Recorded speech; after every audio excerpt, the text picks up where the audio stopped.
আমার দিকে তাকা।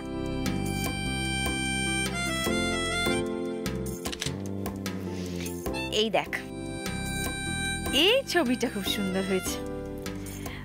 দেখ, তুই চিনতে পারছিস নিজেকে? না। ঠিক আছে, এবার এই ছবিটা তোর ফোনে পাঠিয়ে দিই, বুঝলি? আর এটা তোর সোশ্যাল মিডিয়ায় ডিপি করে দিচ্ছি।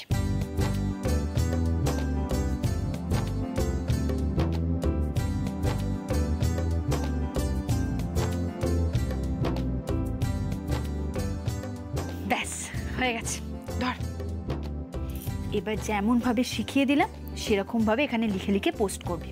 আমি কিন্তু দেখবো, কিন্তু এখন আমাকে ঘরে যেতে হবে, গিয়ে পড়তে হবে, পরীক্ষা তো। আর মা দেখলে আবার বকা দেবে। ঠিক আছে, আমি আসছি, তুই লিখে লিখে পোস্ট কর। হ্যাঁ,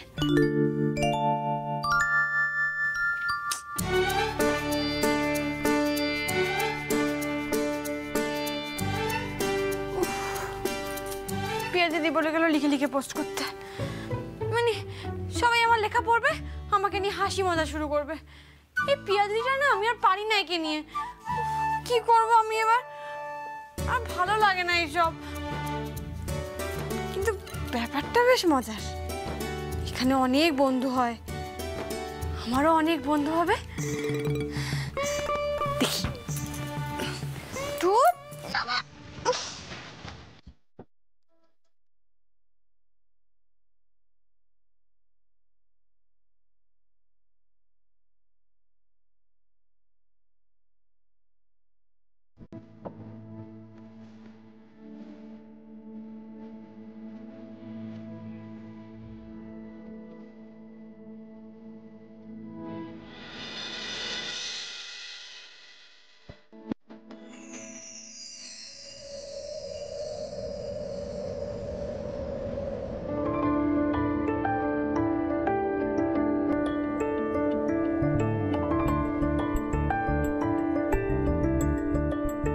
ইনিকে তিস্তা, কি সুন্দর মায়াবী চোখ। প্রিয়াঞ্জলি মিউচুয়াল ফ্রেন্ড, এনাকে আগে তো দেখিনি। চোখটা আমি কোথায় যেন দেখেছি, কোথায় দেখেছি ঠিক মনে আসছে না। দেখি তো।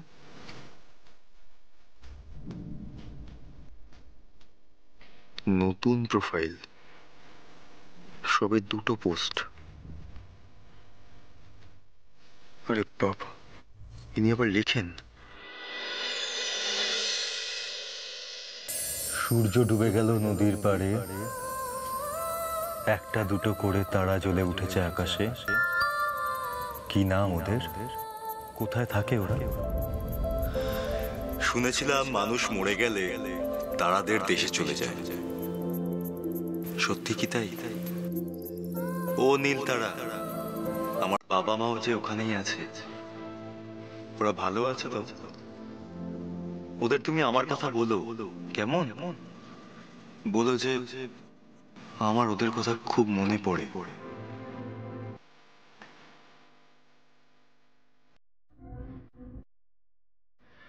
সবার জন্য একটা করে নদী বরাদ্দ আছে, যেমন করে এই পৃথিবীর প্রত্যেকটা মানুষের জন্য একটা করে নিজের মানুষ, তেমন করে সবারই একটা নিজের নদী, নদীর পাড়ের গ্রাম আছে। খুব মন খারাপের কথা আমি সেই নদীকে কি বলি, আর আমার সব দুঃখ ভেসে যায় স্রোতে। সবার জন্য একটা করে নদী বরাদ্দ আছে। ওয়াও, কি সহজ করে লিখেছে। ওই নদীটা খুঁজে পেলে দুঃখ ভোলা যায়। কতদিন পর এমন সহজ অথচ গভীর ফিলোসফির কথা শুনলাম। খুব ইন্টারেস্টিং। ফ্রেন্ড রিকোয়েস্ট পাঠাই, জানি না আমার সঙ্গে বন্ধুত্ব করবেন কিনা। পাঠাই।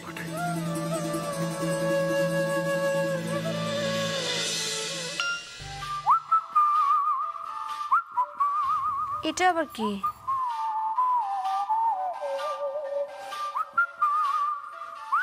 এটা স্যার না? ও মা গো, এটা কি দেখছি? স্যার আমাকে বন্ধুত্বের অনুরোধ পাঠিয়েছে। এটা এটা কি করে হলো? তার মানে স্যার কি আমায় চিনতে পেরে গেছে? এবার আমি কি করবো? এটা কি করবো? এটা কি করে সম্ভব যে স্যার আমাকে বন্ধুত্বের অনুরোধ পাঠাবে? আমি তো কিছু বুঝতে পারছি না। আমার মাথাটা কেমন ঘুরছে, কেমন বুকটা দূর দূর করছে। আমি কি করবো এটা? এবার কি করবো? ও মহেশ্বর, এই দেখো, আমাকে না স্যার বন্ধুত্বের অনুরোধ পাঠিয়েছে। স্যার কি বুঝতে পেরে গেল যে আমি তিস্তা? মানে স্যার কি বুঝতে পেরে ইচ্ছে করে আমার পরীক্ষা নিচ্ছেন? এবার আমি কি করবো মহেশ্বর? আমি কি স্যারকে বলে দেবো যে হ্যাঁ আপনি ঠিক ধরেছেন, আমি তিস্তা? না না না মহেশ্বর, তুমি বলো না গো, বলো না, আমি কি করবো? বাবা চুপ করে আছো কেন? বড় বড় সময় তো ইঙ্গিত করে কত কিছু বলো, এখন কিছু বলতে পারছো না, চুপ করে আছে। আমি কি করবো এবার?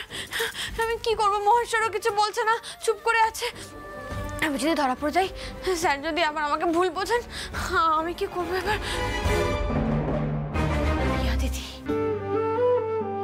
পিয়া দিদির কাছে বরং যাই, গিয়ে বলি যে স্যার আমাকে বন্ধুত্বের অনুরোধ পাঠিয়েছে। পিয়া দিদি তো মুখ ফুটে কিছু বলবে, তোমার মতো তো চুপ করে থাকবে না।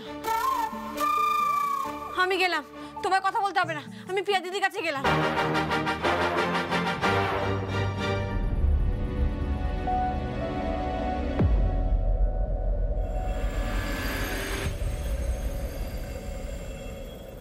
হয়ে যাক যেন রূপ কথাদের ডাকছি অসময়, বুঝিনি কেন স্বপ্নগুলোর এমন কেন হয়।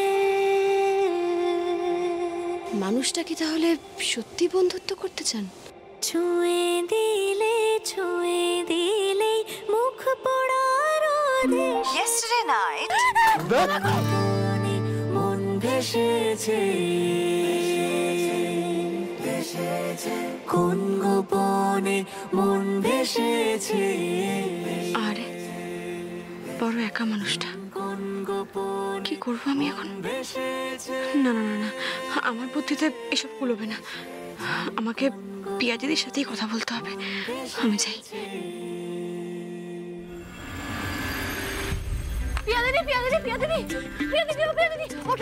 দেখো সর্বনাশ হয়ে গেছে। কি হয়েছে? দেখো আমাকে কে বন্ধুত্বের অনুরোধ পাঠিয়েছে, একবার দেখো। ওর বাবা, কে না কে তোকে ফ্রেন্ড রিকোয়েস্ট পাঠিয়েছে, তার জন্য তুই আমাকে এভাবে ডাকবি? কে না কে নয়, স্যার। স্যার বন্ধুত্বের অনুরোধ পাঠিয়েছে, দেখো। কি? দাদা ভাই তোকে ফ্রেন্ড রিকোয়েস্ট পাঠিয়েছে? ও কই দেখি, দে।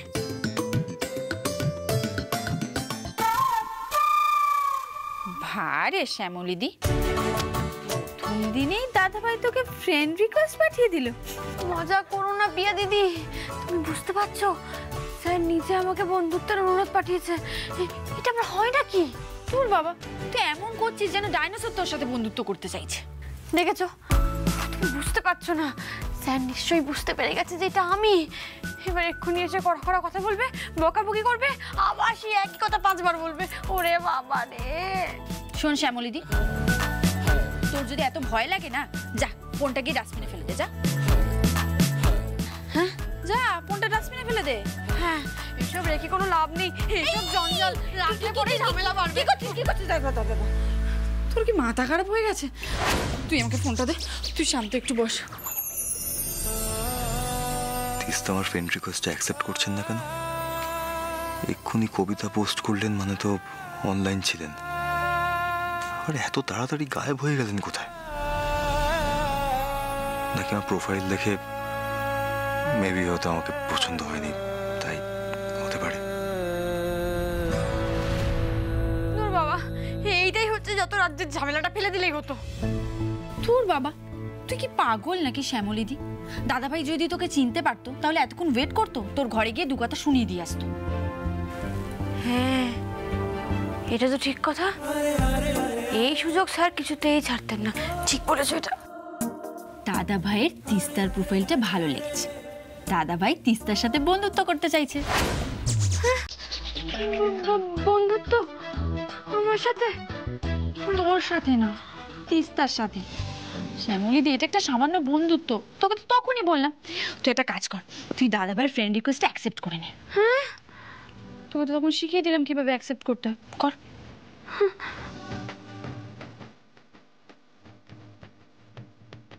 না, এই নতুন বন্ধু আমার কপালে নেই।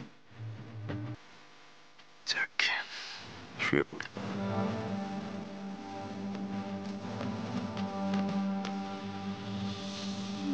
করি বল না।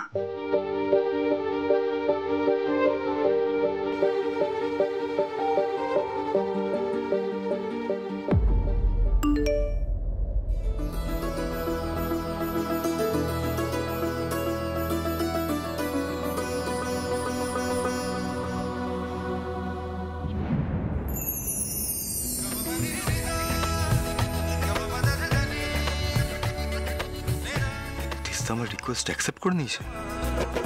এবার ওয়েট কর, দেখ দাদাভাই কি বলে। আরে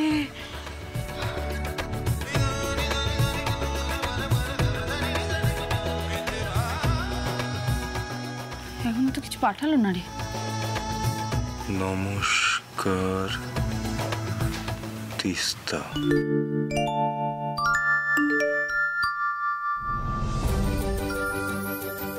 পিয়া দিদি, স্যার নমস্কার লিখেছেন।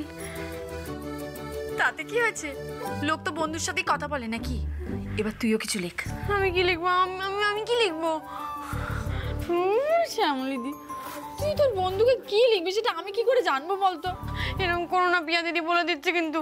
কি লিখবো কি করবো কিছু বুঝতে পারছি না। কেনই বা বিপদে ফেলছে বলো তো আমাকে। লিখ, কিছু একটা লেখ।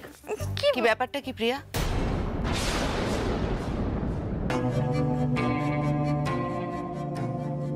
এতখানি রাত হয়ে গেছে তাও লাইট জ্বলিয়ে আড্ডা চলছে।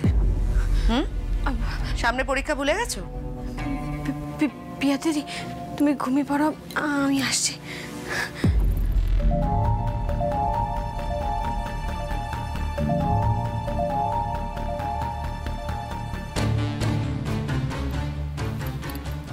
আমি কিন্তু সব দেখতে পাচ্ছি। বাড়িতে এত কিছু ঘটনা ঘটে গেল, তুই এখনো ওই মেয়েটার সঙ্গে একইভাবে মিশে যাচ্ছিস। এটা না আমি ভালোভাবে দেখছি, আর না তোর জেঠি। প্রিয়া প্লিজ, অশান্তিটা আর বাড়াস না প্লিজ। তোর জন্য যদি এ বাড়িতে আমাকে কথা শুনতে হয়, তার ফল কিন্তু ভালো হবে না। তোর কপালে দুঃখ নাচ্ছে, শুয়ে পড়।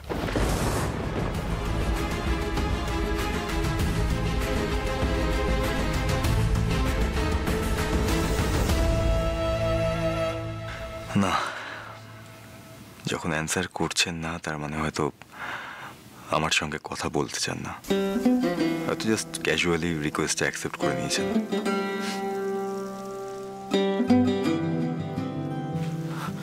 ও মহেশ্বর, আমি তো তিস্তা। আমার তো স্যারের সাথে কথা বলতে খুব ইচ্ছা করছে, কিন্তু আমি যদি তিস্তা হয়ে স্যারের সঙ্গে কথা বলি, তাহলে কি স্যারকে ঠকানো হবে? এটা কি পাপ করা হবে মহেশ্বর? কিন্তু পিয়া দিদি কি বলেছে জানো? পিয়া দিদি বলেছে যে এই যে সবুজ রঙের এই বিন্দুটা থাকলে তার মানে ওই মানুষটা আমার লেখার জন্য অপেক্ষা করছে বা আমার উত্তরের জন্য অপেক্ষা করছে। আমি মানুষটাকে অপেক্ষা করিয়ে রেখেছি এতক্ষণ ধরে, এটাও তো পাপ বলো? আমার মতো একটা মেয়ের জন্য স্যার এতক্ষণ অপেক্ষা করছেন। তোর বাবা, কি করবো কিছু বুঝতে পারছি না মহেশ্বর। তুমিও চুপ করে আছো। যা হবে হোক গে, আমি কিছু একটা উত্তর তো দিয়ে দিই, যা হবে হবে। অন্তত তিস্তাকে তো স্যার ভুল বুঝবেন না, আমি উত্তর দিয়ে দিই। নমস্কার। নমস্কার। এই তো তিস্তা রিপ্লাই করেছেন। ভারী সুন্দর লেখেন তো আপনি।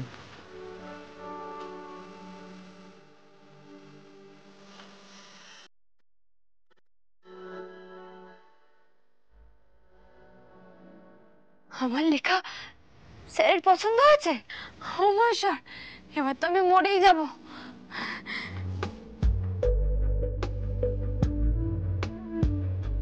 এটা এমন কিছু নয়।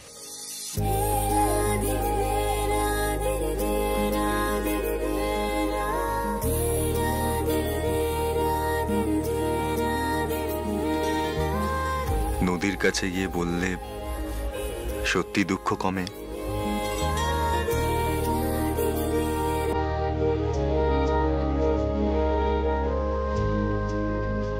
আমার তো কমে।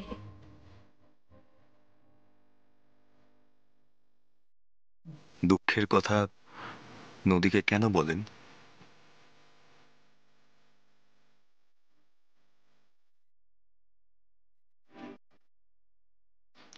দুঃখগুলো শ্রুতি ভেঙে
লিখে ফেললাম, এবার কি হবে?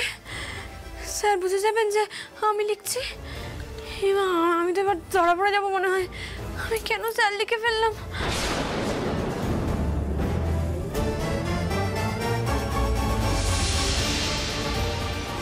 স্যার,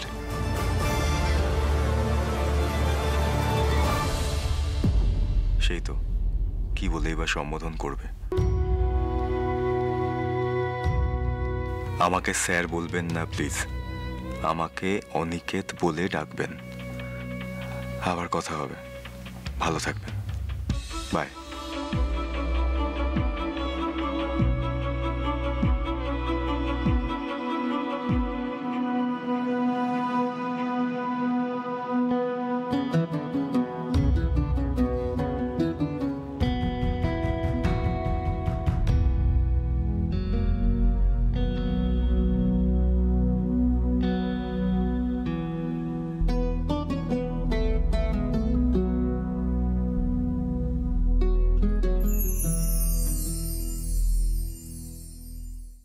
স্যার আমাকে নাম ধরে ডাকতে বললেন, মানে অনিকেত? না না না, আমি নাম ধরে, যাই হোক, স্যার আমার সাথে ভালো মতো কথা বললেন মহেশ্বর।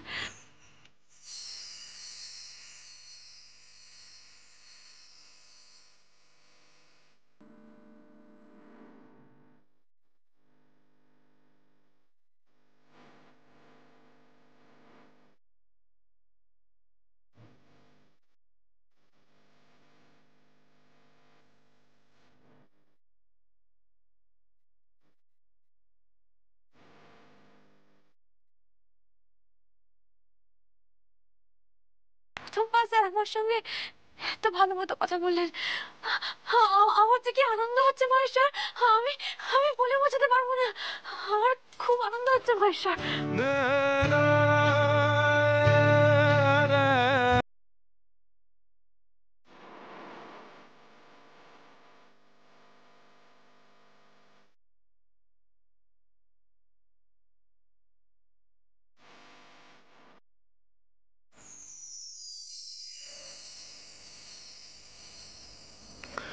চোখ নাকি মনের আয়না, সমুদ্রের মতো গভীর, নদীর মতো চঞ্চল।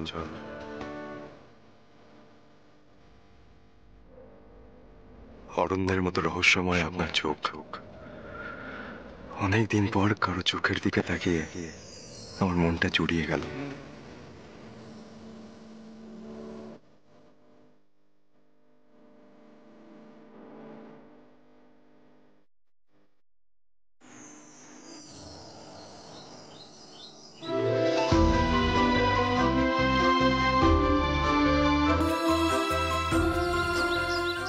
মহেশ্বর, আমি আসি কেমন?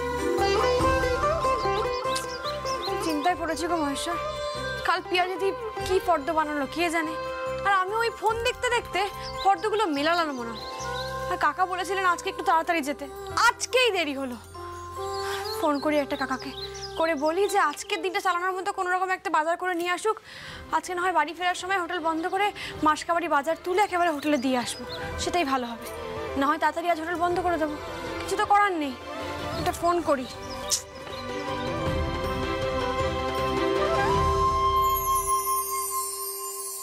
হয়ে যাক যেন রূপ কথাদের ডাকছি অসময়, বুঝিনি কেন স্বপ্নগুলোর এমন কেন হয়। সবটা কেমন রূপকথার মতো। উনি নাকি আমার বন্ধু, এও হয় মহেশ্বর।